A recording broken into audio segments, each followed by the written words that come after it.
You know, what concerns me as much as anything is to know who really is running Forsyth County. Is it really those 5 commissioners? Or do those commissioners, or at least a controlling interest of the 5, have others on the outside sort of helping them to make their decisions? Or is it perhaps the Forsyth County attorney sort of running things, maybe himself with some outside guidance? This is Hank Sullivan, candidate for District 1 County Commission seat, presently occupied by my commissioner, Carrie Hill. And the reason I'm asking these questions is that over the past couple of years, I've learned much that raises these questions and others for me to consider. It all started in the spring of 2023 when I learned that newly appointed Republican members of the Forsyth County Board of Elections were not being placed into nomination according to the democratic procedures outlined in a local ordinance enacted by the Georgia legislature in 2014. I discovered through my research, and frankly through some public admissions by one of the people involved, one present member of the BRE, Joel Natt, had just been unlawfully nominated and appointed for what has now become a 3rd term. Now, after working with the newly elected Forsyth County Republican Party, and after they themselves confirmed the process used to nominate Mr. Natt, now for a 3rd time, did not follow the prescribed democratic procedures in the law, they provided that information to the county commissioners and advised that body that the Forsyth County Republican Party was tendering the name of a new, different individual to represent the party going forward, whose nomination did follow the law. All of this was done well within the time requirements of the law before Mr. Natt's new term would commence. Yet in subsequent commissioner meetings, after commissioner meetings, the item concerning the county Republicans tendering a new, lawfully nominated name never seemed to make it onto the agenda. Knowing all that I described, I decided to ask the commissioners in person why they were not acting on the name of the replacement nominee to Mr. Natt.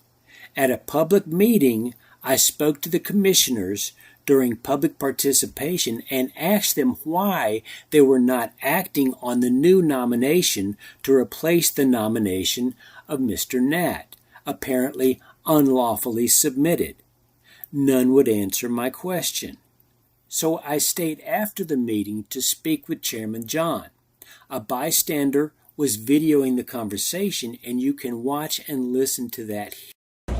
So he provides guidance, and the commissioners then make a decision based on the guidance. I understand that, but just, I'm asking you, reading the words, reading yours, which is the state law, and understanding what you've been told by the GOP, do you have any question that the nomination was derived unlawfully? The question that is before the board is something that both the county attorney, the Johnson, I think Alex Johnson is representing the Republicans of Forsyth County, and then Brad Carver was speaking on behalf of. But I'm asking you. I'm asking you. Now, you all represent everyone here in the county, so you have the people have entrusted you to use your judgment in the law to make decisions without necessarily having to draw on anyone else's opinion when the law is plainly stated, and it is your ordinance that it was enacted by the county commission, so you must understand what the ordinance means. So I'm asking you whether, in your opinion, perhaps put it that way, whether your opinion that this nomination was derived unlawfully. From the counsel that we've been given by Mr. Gerard, it is not completely clear. That is the opinion that he's given to Mendy and the attorneys from the Republican Party.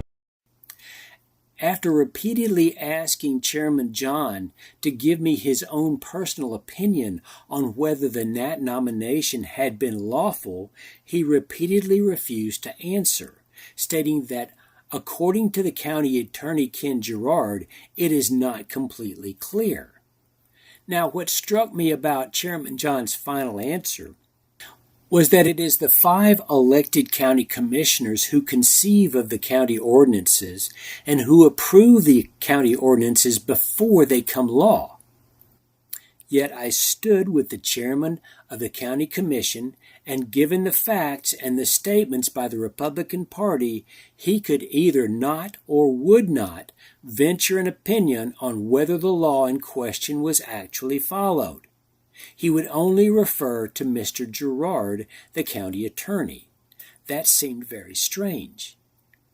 Not to be deterred, I wrote a letter copying each of the commissioners and asking for them to instruct Mr. Gerard in answering my question.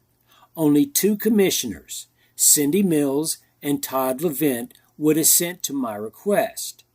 The 3 commissioners, Alfred John, Laura Simonson, and even my own representative on the commission, Carrie Hill, failed to respond. Thus, even to this day, the very simple question made respectfully by this county taxpayer of 40 years, 2 years ago, continues to be ignored. And that is why I asked at the outset, who is really running this county? Is it the 5 elected commissioners? Or could it even be the county attorney? Or maybe even others whose purposes include keeping Joel Nat on the Forsyth County Board of Registrations and Elections? As you can see, I cannot compel an answer from either of the Board of Commissioners or the county attorney from where I presently sit, right next to you on the outside. You see, we're only taxpayers. And what I just shared with you is the first among many reasons I will share with you in the future that the voters of the 1st District should elect me to represent them next May in the 2026 Republican primary. I am the one who has asked these questions, and I am the one who can demand answers once I am in the room.